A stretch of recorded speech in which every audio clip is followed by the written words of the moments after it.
আজকে আমি আপনাদের সঙ্গে শেয়ার করব বাজার থেকেও সুস্বাদু ঘরে বানানো আমসত্ত্ব বা আম পাঁপড়ের রেসিপি। ছোটোবেলায় যে আম পাঁপড় খেতে এত ভালোবাসতাম, সেটা যে ঘরে এত সহজেই বানিয়ে ফেলতে পারবো তা কখনো ভাবিনি। প্রথমে তো ভয় ছিল আম পাঁপড়টা থাল থেকে উঠবে কিনা, কিন্তু যখন দেখলাম যে অনায়াসে সেটা হয়ে গেল, তখন আপনাদের সঙ্গে এই রেসিপিটা শেয়ার করব ভাবলাম। তো চলুন রেসিপিতে যাওয়া যাক।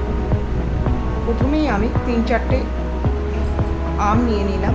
প্রায় 1.5 কিলোর মতো আম এখানে রয়েছে। আমটা ভালো করে ধুয়ে নিলাম, তারপর ছুরির সাহায্যে তার খোসাটা ভালো করে ছাড়িয়ে নিলাম। এবার ছোট ছোট টুকরো আমের পাল্পগুলোকে টুকরো টুকরো করে নিলাম। আমের পাল্পগুলো ছাড়ানোর পর যেটা আটির গায়ে লেগে থাকবে সেটা হাতের সাহায্যে কচলে নিলাম। পুরো পাল্পটা তার থেকে বের করে নিলাম। এই আমের আঁশ নেই, তাই এই আমের আমসত্ত্ব বানানো খুবই সহজ। তারপরে সবগুলো পাল্প একত্র করে সেটা মিক্সার গ্রাইন্ডারে খুব ভালো করে গ্রাইন্ড করে নিলাম। যদি আমে আঁশ থাকে তাহলে গ্রাইন্ড করার পর একটু ছাঁকনি দিয়ে ছেঁকে নেবেন। এবার একটা কড়াইয়ের মধ্যে সেই পাল্পটা ঢেলে দিলাম। মিডিয়াম টু লো ফ্লেমে কিছুক্ষণ নেড়ে চেড়ে তার মধ্যে দিয়ে দিলাম 1 কাপ মতো চিনি। চিনিটা দিয়ে সমস্ত পাল্পের সঙ্গে ভালো করে মিশিয়ে জাল দিতে লাগলাম। তার মধ্যে দিয়ে দিলাম সামান্য একটু লবণ, এতে আমসত্ত্বর টেস্টটা অনেক বেশি এনহ্যান্স হবে।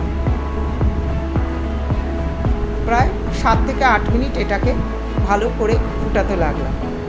আরও 2 চামচের মতো চিনি এর মধ্যে দিলাম, কেন লাগছিল আমার এতে চিনি কম হচ্ছে। এইভাবে 5-7 মিনিট পরে দেখা যাবে আমের পাল্পটা ফুটতে শুরু করেছে। তখন এটাকে ঢেকে দিতে হবে, নাহলে ছিটকে আপনাদের হাতে আসতে পারে। তাই ঢেকে ভালো করে এটাকে জাল দিয়ে নিতে হবে। যখন দেখব যে আমের পাল্পটা একটু গ্লসি হয়েছে এবং কালারটাও কিছুটা চেঞ্জ হয়েছে, তখন বুঝতে হবে যে এটা আম পাঁপড়ের জন্য তৈরি হয়ে গেছে।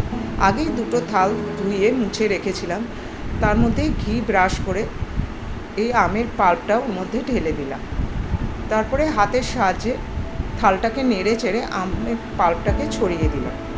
এইভাবে 3টে থাল আমি তৈরি করে নিলাম। আম পাঁপড়ের ঘনত্বটা আপনারা আপনাদের ওপর নির্ভর করছে। যদি বেশি পরিমাণে আমের পাল্পটা দেন তাহলে ওর থিকনেসটা অনেক বেশি হবে এবং শুকোতেও অনেকটা বেশি টাইম নেবে। এইভাবে 3টে থালায় আমার আম পাঁপড়টা ছড়িয়ে নিলাম। তারপর সেটাকে 2-3 দিনের জন্য রোদ্দুরে রেখে দিলাম। 2-3 দিন পর এটা একদম শুকিয়ে যাবে এবং কালারটাও চেঞ্জ হয়ে যাবে। এবার ছুরির সাহায্যে কেটে একটা সাইড এইভাবে গুটিয়ে নিলাম। এবার দেখুন কি সুন্দর আম পাঁপড়টা উঠে আসছে।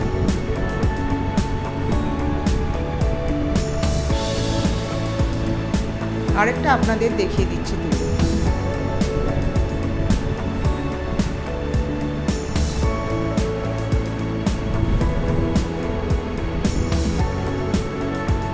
একটা থালার আমসত্ত্বগুলো আমি এইভাবে রোল করে নিলাম। আরেকটা থালার থেকে স্ট্রিপগুলো এইভাবে এক এক করে উঠিয়ে নিলাম।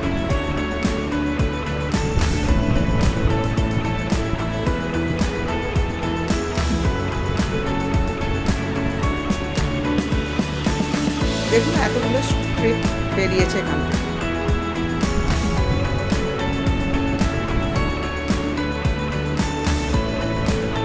এবার একটা থালার আমসত্ত্বগুলোকে এইভাবে রোল করে নিলাম, আর অন্য থালার আমসত্ত্বটাকে এইভাবে স্কোয়ার করে কেটে নিলাম।